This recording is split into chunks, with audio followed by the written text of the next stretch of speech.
নারায়ণগঞ্জের ২৫০০ উপজেলা রূপগঞ্জ ও সোনারগাঁ উপজেলার বেশ কয়েকটি এলাকা নিয়ে গঠিত হতে যাচ্ছে নারায়ণগঞ্জ ৬ আসন। নারায়ণগঞ্জের ১ ও নারায়ণগঞ্জের ৩ আসনের আকার ও জনসংখ্যা বিবেচনায় নিয়ে নতুন একটি সংসদীয় আসনের দাবি জানানো হয়েছে। নির্বাচন কমিশন বিষয়টি নিয়ে ভাবছে বলে জানা গেছে। এ নিয়ে দেশের জাতীয় বেশ কয়েকটি গণমাধ্যমে সংবাদ প্রকাশ করা হয়েছে।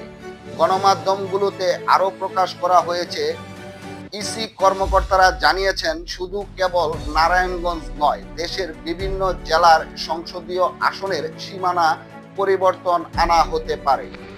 জাতীয় সংবাদ মাধ্যমে জানা গেছে, নারায়ণগঞ্জের কাশপুর, সাদিপুর, জামপুর, বুলতা, গোলাকান্দাইল, দুপতারা ও ব্রাহ্মণদী ইউনিয়ন নিয়ে নারায়ণগঞ্জের নতুন সংসদীয় আসন গঠনের বিষয়টি আলোচনায় এসেছে।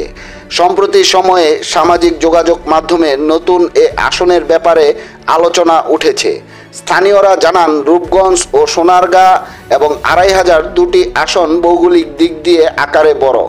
একসময় গ্রাম এলাকা থাকলেও বর্তমানে নতুন করে এই এলাকাগুলোতে গার্মেন্টস সহ বিভিন্ন শিল্প কারখানা গড়ে উঠেছে।